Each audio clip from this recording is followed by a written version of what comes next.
อีกประเด็นเรื่องหนึ่งนะคะที่หลายคนจับตามองกรณีเรื่องของบริษัท ByteDance บริษัทแม่ของ TikTok นะคะที่ก่อนหน้านี้ผู้นำสหรัฐอเมริกาอย่างโจไบเดนเนี่ยมีการลงนามกฎหมายฉบับหนึ่งที่ต้องการให้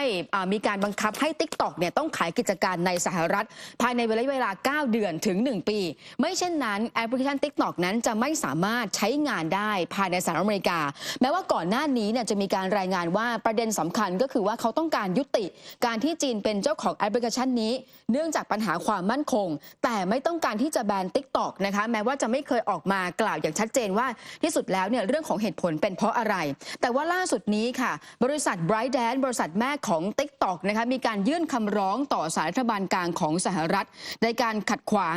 การลงนามบังคับใช้กฎหมายที่โจไบเดนได้มีการลงนามไปโดยโต้แย้งว่ากฎหมายฉบับนี้เนี่ยมันเป็นการละเมิดรัฐธรรมนูญสหรัฐหลายประการรวมไปถึงละเมิดการคุ้มครองเสรีภาพในการพูดภายใต้การแก้ไขเพิ่มเติมกฎหมายรัฐธรรมนูญครั้งที่ 1และนี่เป็นครั้งแรกในประวัติศาสตร์ของสภาคองเกรสที่ออกกฎหมายที่กำหนดให้แพลตฟอร์มเดียวถูกห้ามใช้งานอย่างถาวรในสหรัฐอเมริกาและการขายกิจการนั้นเนี่ยมันไม่ได้เป็นไปเพื่อเชิงพาณิชย์แต่มันก็ไม่ชอบตามกฎหมายขณะเดียวกันยังบอกได้ว่าการที่มีกฎหมายนี้มันคือกฎหมายปิดปากประชาชนชาวสหรัฐอเมริกากว่า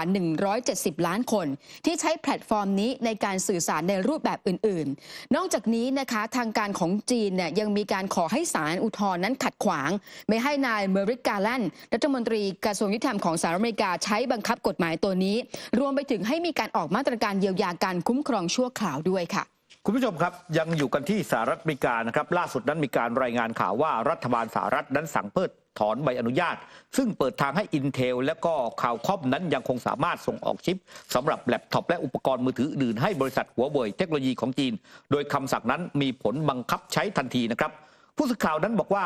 กระทรวงพาณิชย์เองก็ออกมายืนยันในวันเดียวกันว่ามีการยกเลิกใบอนุญาตส่งออกจริงแต่ทว่าไม่ขอเปิดเผยรายชื่อบริษัทที่ได้รับผลกระทบและไม่ชี้ชัดว่าเป็นสินค้าชนิดใด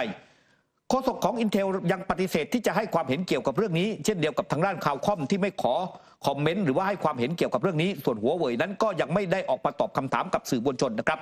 ความเคลื่อนไหวของสหรัฐมีขึ้นหลังจากที่เมื่อเดือนเมษายนที่ผ่านมานั้นหัวเว่ยได้เปิดตัวแล็ปท็อปรุ่นใหม่นะครับซึ่งใช้คออัลต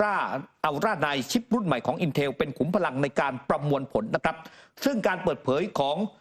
ในส่วนแล็ปท็อปรุ่นใหม่นั้นเนี่ยออกสู่ตลาดทำให้กระทรวงพาณิชย์สหรัฐเนี่ยถูกสสพรรครีพับลิกันถูกตั้งคำถามซักฟอกทันทีว่ามีการให้ Intel ขายชิปให้กับหัวเว่ยได้อย่างไรมาตรการการเพิกถอนใบอนุญาตครั้งนี้คาดว่าจะส่งผลเสียทั้งต่อหัวเว่ยที่ยังต้องพึ่งชิปของ Intel ในการผลิตแล็ปท็อปขณะที่บริษัทซัพพลายเออร์สัญชาติอเมริกันที่ทำธุรกิจกับหัวเว่ยก็ย่อมที่จะได้รับผลกระทบเช่นเดียวกันครับไปดูความเคลื่อนไหวนะคะความสัมพันธ์ระหว่างทางการของอังกฤษแล้วก็รวมไปถึงจีนกันหน่อยนับตั้งแต่เมื่อเดือนมีนาคมที่ผ่านมาเนี่ยจะเห็นว่าทางการของอังกฤษแล้วก็สหรัฐอเมริกาเนี่ยมีการกล่าวหาไปที่จีนเรื่องของการโจมตีทางไซเบอร์นะคะแล้วก็ยังบอกด้วยว่าทางการของจีนเนี่ยมีการพุ่งเป้าไปที่การเฝ้าระวังของคณะกรรมการการเลือกตั้งบัญชีอีเมลของสมาชิกสภาแล้วก็มีการพูดถึงเรื่องของประเด็นเรื่องของการโจมตีทางไซเบอร์อยู่บ่อยครั้ง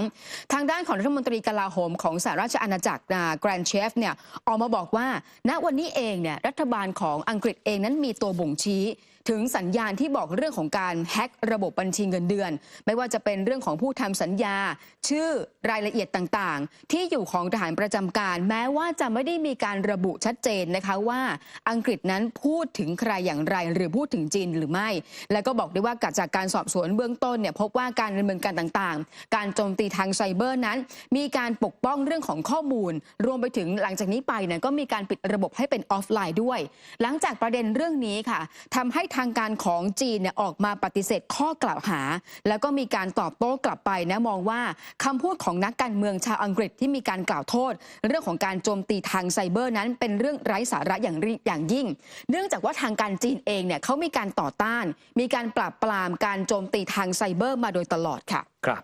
คุณผู้ชมครับการเดินทางเยือนยุโรปของประธานาธิบดีสีจิ้นผิงนั้นก็ถูกจับตามองอย่างต่อเนื่องนะครับหลังจากที่เดินทางเยือนฝรั่งเศสแล้วก็เดินทางต่อไปที่ประเทศเซอร์เบียนะครับ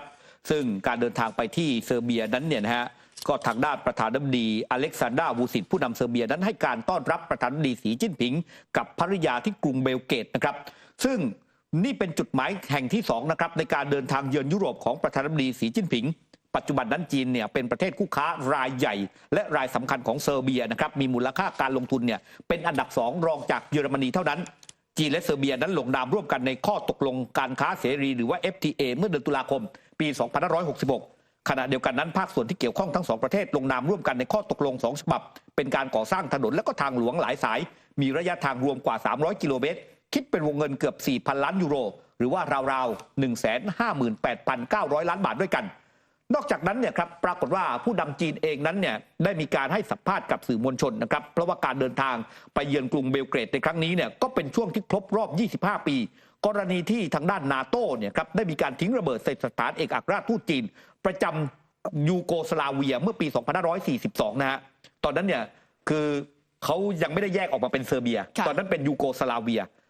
ก็คือว่าย้อนกลับไป 25 ปีที่แล้วเนี่ยเครื่องบินรบของนาโต้เนี่ยก็ไปโจมตีสำนักงานการทูตของจีนในยูโกสลาเวียแล้วก็ส่งผลให้มีผู้เสียชีวิต3 รายทั้งหมดนั้นเป็นผู้สื่อข่าวชาวจีนสีจิ้นผิงเนี่ยบอกว่าจีนเนี่ยไม่ลืมนะชาวจีนเป็นชนชาติที่เชิดชูสันติภาพแต่ไม่มีทางปล่อยให้ประวัติศาสตร์นั้นเกิดขึ้นซ้ำรอยในขณะที่นาโต้เนี่ยยังออกมายืนยันว่าวันนั้นเนี่ยไม่มีเจตนาในการทิ้งระเบิดโจมตีสถานเอกอัครราชทูตจีนแต่อย่างไรแต่เหตุการณ์ที่มันเกิดขึ้นเนี่ยมันมาจากความผิดพลาดของการทำแผนที่ระบุเป้าหมายจากสำนักงานข่าวกองกลาง CIA ของสหรัฐอเมริกา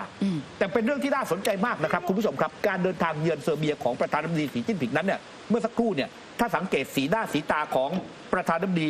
อเล็กซานดรา วูซิตผู้นำเซอร์เบียกับสีจิ้นผิงนั้นเนี่ยยิ้มแย้มแจ่มใสมากซึ่งผิดกับก่อนหน้านี้ที่ไปเจอกับเอ็มมานูเอลมาครงคุยกัน2 วันจริงแต่สีหน้าท่าทางเนี่ยแตกต่างจากการเจอกับผู้นำของเซอร์เบียถ้าไม่เชื่อเนี่ยทีมงานเอาภาพที่ลงจากเครื่องบินเนี่ยมาให้ดูแล้วพูดคุยกันเนี่ยแล้วภาพที่ผมไปดูในอินเทอร์เน็ตเนี่ยฮะคุณผู้ชมครับคือถนนทุกสายของเซอร์เบียตึกสูงนั้นเนี่ยติดธงชาติจีนหมดเลยฮะให้การต้อนรับดีมากนะให้การต้อนรับดีมากแล้วเดี๋ยวตอนลงจากเครื่องเนี่ยก็จะเห็นกันพูดคุยทักทายยิ้มแย้มแจ่มใส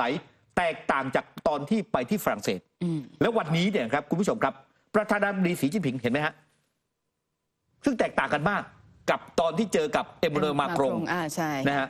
แล้ววันนี้เนี่ยเดี๋ยวสีจิ้นผิงนั้นจะเดินทางต่อไปที่ฮังการีไปเจอกับวิกเตอร์ ออร์บานก็เป็นหนึ่งในพันธมิตรที่สำคัญของจีนเช่นเดียวกันสำหรับในส่วนของฮังการีครับคุณผู้ชมครับทีนี้ไปดูความเคลื่อนไหวของอังกฤษกันบ้างเมื่อช่วงต้นสัปดาห์ที่ผ่านมานั้นเนี่ยเอกอัครราชทูตของอังกฤษประจำกรุงมอสโกของรัสเซียนั้นเนี่ยครับถูกเรียกเข้าพบนะฮะถูกเรียกเข้าพบกรณีที่เดวิด คาเมรอนรัฐมนตรีว่าการกระทรวงต่างประเทศของอังกฤษนั้นเนี่ยไปเยือนยูเครนแล้วบอกว่าอาวุธที่อังกฤษเนี่ยมอบให้กับยูเครนนั้นเนี่ยสามารถที่จะเอาไปใช้งานอย่างไรก็ได้นั่นหมายความว่าเป็นสิทธิ์ของยูเครนจะใช้โจมตีในส่วนของพื้นที่รัสเซียก็ได้เรื่องนี้แหละครับก็เลยสร้างความไม่พอใจให้กับทางด้านรัสเซียก็เลยเชิญทางด้านในเจลเคซี่เอกอัครราชทูตของอังกฤษออกมาเตือนบอกว่าถ้าคุณทำแบบนี้เป้าหมายของรัสเซียนั้นเนี่ยนะครับจะล็อกเป้าไปที่